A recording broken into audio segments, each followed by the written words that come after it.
पढ़ाई का एनवायरनमेंट तो अच्छा है यहाँ पे, डिफरेंट है, थोड़ा यूनिक प्लेस। फिजिक्स केमिस्ट्री में तो रिवीजन कम चाहिए होता है, क्योंकि समझ आ गया तो फिर आप खुद से सब कुछ सोच सकते हो। जब तक मैं न्यूटन ना बन जाऊँ तब तक मैं आगे नहीं जाऊँगा। सारे टीचर्स उतने ढंग से नहीं पढ़ा पाते हैं। प्रेशर की बजाय एंजॉय करना चाहिए थोड़ा।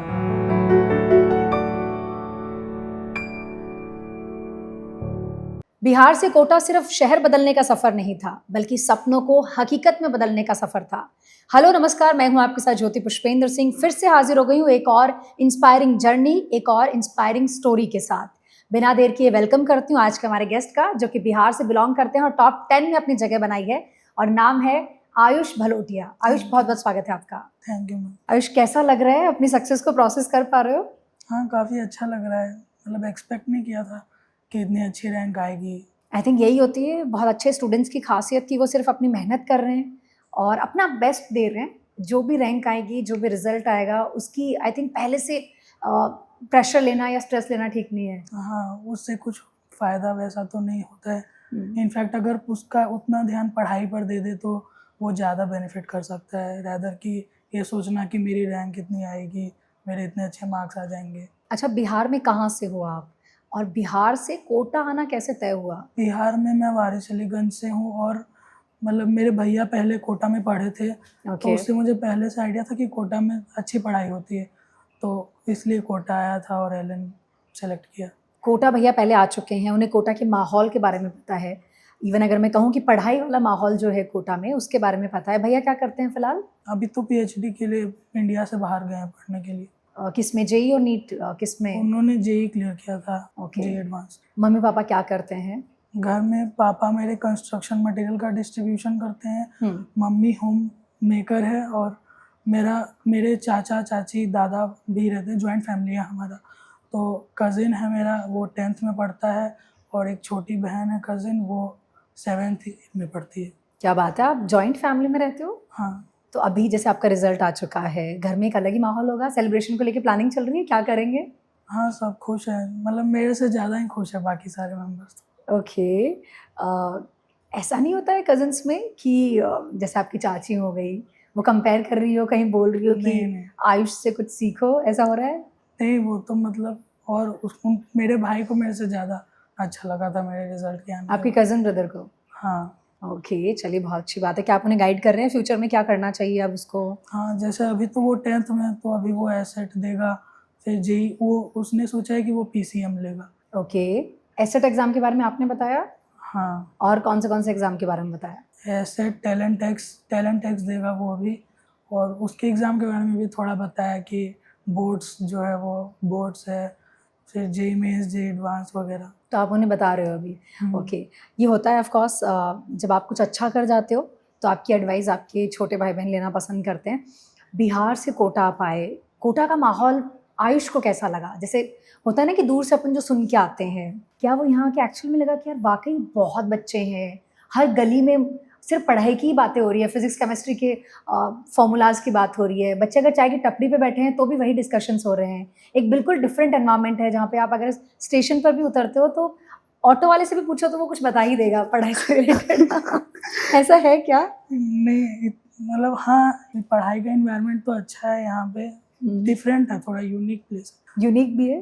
हाँ, यूनिक है। ऐसा लगता है पढ़ने के लिए घूमने बनाया की है भी क्या? अच्छी खासी जगह है यहाँ पे। घूमे हो? घुमा हूँ, थोड़ा बड़ा घुमा हूँ। तो कौन से एरिया में रहे हो आप हॉस्टल में? लैंडमार्क सिटी की साइड, कुन्हाड़ी। कुन्हाड़ी रहे हो? वहाँ पे तो और ज़्यादा बच्चे हैं ना? हाँ, बेंचमार्क भी घूमने लायक जगह है। ओके। और कौन सी बिल्डिंग में थे आप एलन की? एलन संज्ञान। संज्ञान में थे? ओके। फर्स्ट डे याद है, ओरिएंटेशन अटेंड किया था? फर्स्ट डे, हाँ, ओरिएंटेशन था हमारा। उसमें सर ने बस बताया था कि 2 साल कैसे पढ़ाई करनी है, क्या पढ़ना है, कितना पढ़ना है। ओके। उसके बाद में फर्स्ट डे क्लासरूम का एक्सपीरियंस याद है? हाँ, फर्स्ट डे क्लासरूम जब गया था तो यही बताया गया था कि क्या कितना पढ़ना है, कैसे पढ़ना है, हर सब्जेक्ट को पढ़ने का क्या तरीका है।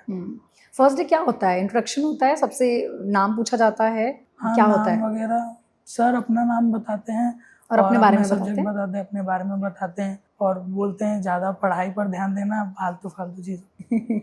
ओके। हाँ, क्योंकि आपकी एज ग्रुप के बच्चों के लिए बहुत सारे डिस्ट्रैक्शंस भी होते हैं। ओके। कैसी गई ये 2 साल की जर्नी? आप कैसे पढ़ाई करते थे? आप कैसे फिजिक्स केमिस्ट्री और बायो को मैनेज करते थे?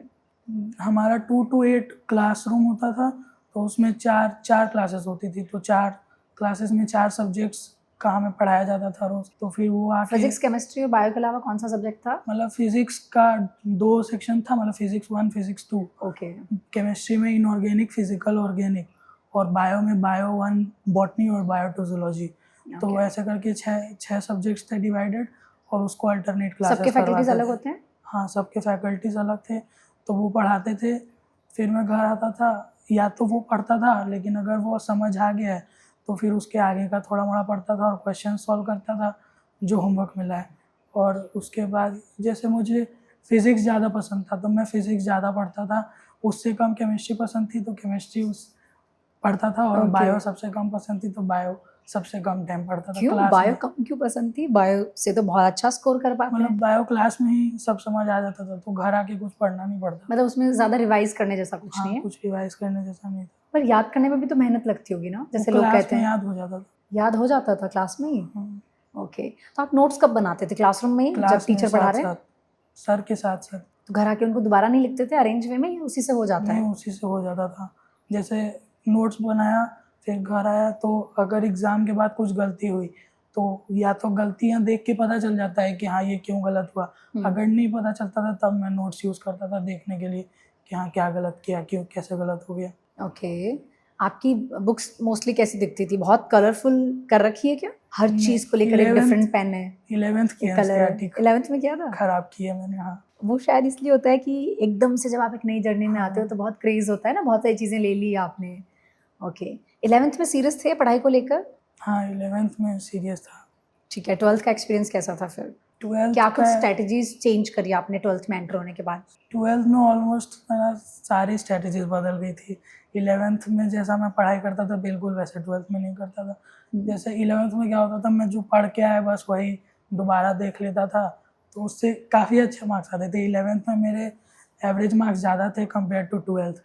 लेकिन फिर 12th में जब मैं आया, तो थोड़ा समझने पर ज़्यादा फोकस किया मैंने, रैदर कि मेमोराइज कर लेना चीज़ों को, हर चीज़ के मतलब समझना नहीं कि क्या क्यों हो रहा है, रैदर कि हाँ ये हुआ तो बस ये याद कर लूँ।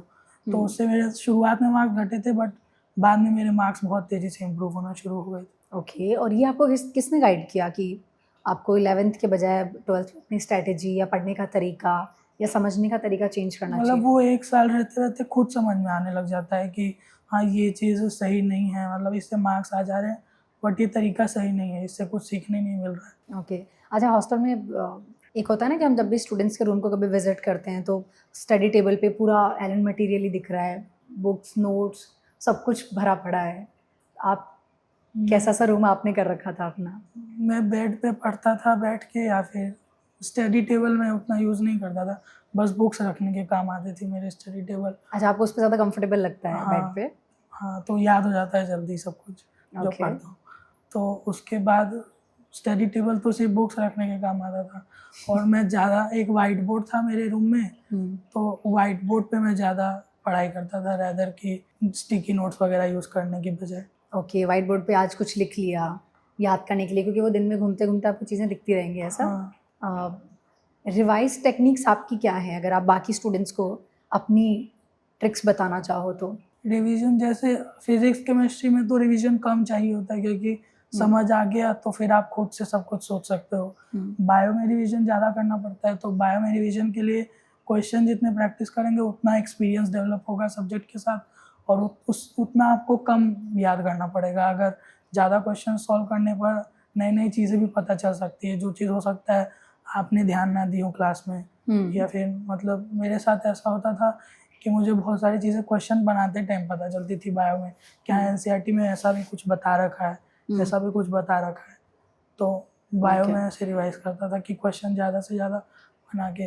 फिज़िक्स में ज़्यादा क्वेश्चन की बजाय अच्छे क्वेश्चन बनाने से मुझे ज़्यादा फ़ायदा हुआ। उससे क्या होता है कि मल्टीपल कॉन्सेप्ट्स मेरे एक साथ एक ही क्वेश्चन में यूज़ होते थे, तो मतलब आदत थी मुझे क्वेश्चन को, नए क्वेश्चन भी आते थे तो मैं सारे क्वेश्चन सॉल्व कर देता था आसानी से। तो नए क्वेश्चन मुझे ज़्यादा बढ़िया लगते थे बनाना, रैदर कि एक ही टाइप के क्वेश्चन 100, 200, 400, 500 ऐसे बनाना। ओके, तो क्वेश्चन भी खुद बनाने पड़ते हैं कई बार ये समझने के लिए कि एग्जामिनर क्या सोच के क्वेश्चन बना देगा, ऐसा भी किया कभी कि इस चैप्टर से किस तरह का क्वेश्चन बन सकता है? नहीं, इतना क्वेश्चन हमें मिलता था कि खुद अच्छा, एलन में से ऑलरेडी सोचना इतनी ही नहीं पड़ता मिल था जाता उतना। है। हाँ। अच्छा, आप हॉस्टल में अकेले रहे हो, कितना कुछ होता है जो खुद मैनेज करना पड़ता है। अब आपको कोचिंग भी जाना है, आपको 12th के साथ बोर्ड एग्ज़ाम भी देना है, वो भी मैनेज करना है, आपको नीट जर्नी भी एक ही बार में क्रैक करना है, सिलेक्शन लेना है, अच्छे मार्क्स लेकर आने हैं। कैसे बैलेंस किया? हॉस्टल में लगभग सब कुछ सेम रहता है, उल्टा हॉस्टल में ज़्यादा मज़ा आता है घर से, दोस्त ज़्यादा मम्मी रहते सुन हैं। रही है आपकी?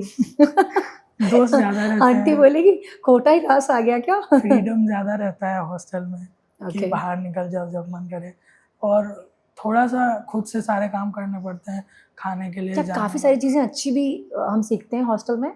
हाँ, जैसे कि? जैसे कि सारा काम खुद से करना जो हुँ, अपना है, सेल्फ डिपेंडेंट होना। हुँ, उस वहाँ पे कोई ऐसा नहीं होता है कि मेरे लिए ये कर दो, हुँ, वहाँ कोई कर देगा, वो सब आपको खुद करना पड़ता है।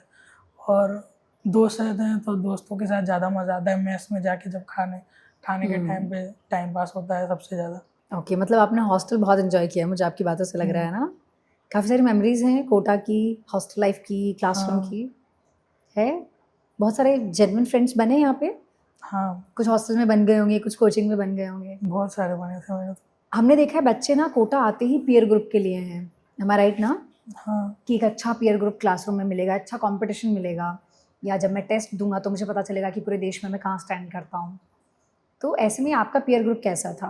और क्या काफ़ी आपको हेल्प डाइवर्स मिली? था, काफ़ी डाइवर्स था, मतलब मेरे हर दोस्त हर फील्ड में अच्छे थे, मतलब मस्ती करना, पढ़ाई करना, गेम खेलना, सब कुछ में अच्छे थे मतलब। तो मज़ा आता था उनके साथ ज़्यादा रेदर कि दिन भर सीरियस रहना बहुत, कि हाँ, भाई तुमने क्या पढ़ा कल? कल कल पढ़ लिया, मैंने तो कुछ नहीं पढ़ा।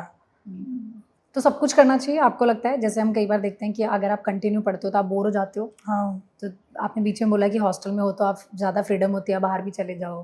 तो ये ब्रेक्स बीच में करने चाहिए? हाँ, मज़ा आता है इससे तो, मतलब वरना तो बोरिंग हो जाता है कि दिन भर रूम में पढ़ते रहो, पढ़ते रहो, पढ़ते रहो। तो कभी बैकलॉग रहा है? जस्ट बिकॉज़ आप अकेले नहीं, हो, कभी बीमार पड़ गए हो? बैकलॉग नहीं रहा। कभी नहीं रहा?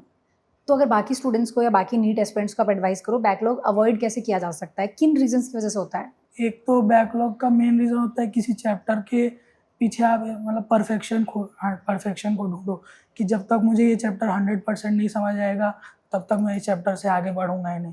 For example Newton's law of motion का जब तक मैं न्यूटन ना बन जाऊं तब तक मैं आगे नहीं जाऊंगा। तो अगर ऐसे कोई पढ़ता है तो उसका बैकलॉग बनने का चांसेस 100% रहते हैं। फॉर एग्जांपल कि बहुत सारे बच्चे ऐसा करते हैं कि काइनेमेटिक्स 10 बुक से बना लिया है लेकिन एलएलएम एक भी बुक से नहीं सॉल्व किया है। तो इससे अच्छा कि आप 10 चैप्टर ही बना लो एक ही बुक से। तो एक चैप्टर को परफेक्ट करना इतना आसान नहीं हो सकता है, उस चैप्टर में कुछ चीज़ें ऐसी हो जो आगे जाके समझ आए, जैसे आयनिक इक्विलिब्रियम जैसा टफ चैप्टर है तो उसकी काफ़ी सारी चीज़ें इलेक्ट्रोकेमिस्ट्री में जाके समझ आती है, केमिकल काइनेटिक्स में जाके समझ में आती है। लेकिन शुरुआत में आयनिक इक्विलिब्रियम पढ़ने पर ऐसा लगता है कि ये क्या है, कुछ भी चल रहा है इस चैप्टर में तो बिल्कुल। तो अगर उसको शुरुआत में परफेक्शन करने की तरफ जाएंगे तो 100% बैकलॉग बनेगा। क्योंकि जैसे जो रीसेंट पढ़ा रहे हैं उस चैप्टर पे हाँ, आपका फोकस नहीं है। तो जैसे अगर एनएलएम क्लास में ख़त्म हुआ तो अगर आपके 70-80% भी सिलेबस कंप्लीट हुआ है एनएलएम का तो फिर आगे बढ़ जाओ वर्क पावर एनर्जी पे क्लास के साथ चलने, और एनएलएम साइड बाय साइड अपने आप होता जाएगा, वो उसके लिए टाइम खुद ब खुद मिलता जाएगा अगर आप क्लास के साथ चलते रहेंगे तो। ओके, आपने कभी कोई बहुत सोच समझ के एग्ज़ाम स्ट्रैटेजीज़ बनाई थी? जैसे आपने कहा कि 11th से निकल के जब 12th में आया तो मैंने अपना पैटर्न चेंज कर दिया पढ़ने का, समझने का। तो क्या ऐसे ही टेस्ट के थ्रू समझा कि मुझे एग्ज़ाम देते टाइम क्या कुछ चेंज करना चाहिए? हाँ, लेकिन शुरू जब 11th से मैं तुरंत 12th में आया था तो मेरी एग्ज़ाम स्ट्रेटजी थोड़ी ख़राब हो गई थी, फिर मैंने उसको ठीक किया। जैसे 11th में मैं क्या करता था कि कोई क्वेश्चन है तो मैं उसको पहले पूरा सॉल्व करता था, फिर ऑप्शंस देखता था कि ऑप्शन क्या है। तो वो जब मेरा मैच करता था तो मुझे 100% कन्फर्म ही रहता था कि मेरा आंसर सही है। लेकिन फिर मैं जब 12th में शुरुआत में आया तो मैं एक्यूरेसी से ज़्यादा स्पीड पे फोकस करने लगा था, कि मैं कोशिश करता था कि मेरे सारे क्वेश्चन देखे हुए आएँ, किसी क्वेश्चन में मुझे दिमाग ना लगाना पड़े। तो उससे क्या हुआ था कि मैं क्वेश्चंस को देख के घबरा जाता था कि ये क्या आ गया, ये तो मैंने कभी देखा ही नहीं, कभी पढ़ा ही नहीं। तो उससे मेरा थोड़ा मार्क्स कम हुआ था, और तो मैंने बाद में आते-आते वापस से वो एडैप्ट कर लिया था। तरीका कि मैं पहले पूरा क्वेश्चन सॉल्व करता था, फिर जाके ऑप्शंस देखता था कि ऑप्शन क्या दिया हुआ है, किस तरीके से दिया हुआ है। तो Okay. उससे मेरे मार्क्स बढ़े और कॉन्फिडेंस भी आता है उससे। मतलब अगर आपका आंसर ऑप्शन से मैच कर रहा है तो आपको लगता है कि हाँ मेरा आंसर सही ही होगा। ओके, एग्जाम में स्पीड और एक्यूरेसी दोनों इम्पॉर्टेंट है क्या, जैसे आपने अभी मेंशन किया ना? हाँ इम्पोर्टेंट तो दोनों है, बट एक्यूरेसी ज़्यादा प्रेफरेबल होना चाहिए स्पीड से, क्योंकि Okay. नेगेटिव मार्किंग भी होता है ना। लेकिन कुछ स्टूडेंट्स को जैसे इतनी आदत ही नहीं होती है ना, स्पीड उनकी अच्छी नहीं होती है, उनको लगता है कि मैं बहुत टाइम लेता हूँ एग्ज़ाम को करने में, पेपर को करने में, तो उनको क्या एडवाइस करोगे? तो अगर वो नए क्वेश्चंस के साथ टाइम स्पेंड करेंगे ना घर में, तो उनका स्पीड अपने आप इम्प्रूव होता जाएगा एग्जाम में। मतलब स्पीड एक ऐसा फैक्टर है जिसको कंट्रोल करना खुद के बस में नहीं है कि आप एग्जाम में सोच के जाओ कि मैं जल्दी जल्दी क्वेश्चन सॉल्व कर दूंगा तो मेरा स्पीड टाइम बच जाएगा। स्पीड मतलब खुद ब खुद आता है, बट एक्यूरेसी आपके फोकस से डिटरमाइन होती है कि अगर आप ध्यान से किसी क्वेश्चन को सॉल्व कर रहे हो तो वो गलत होने के चांसेस बहुत कम होते हैं उसमें। और सेल्फ डाउट करने से भी थोड़ा स्पीड घटता है।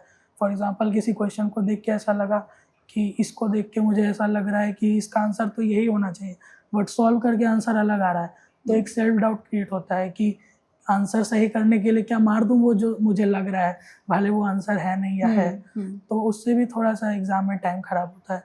तो सेल्फ डाउट थोड़ा कम करना चाहिए खुद पे कि आंसर सही करने के लिए कुछ भी मार देना एग्जाम में।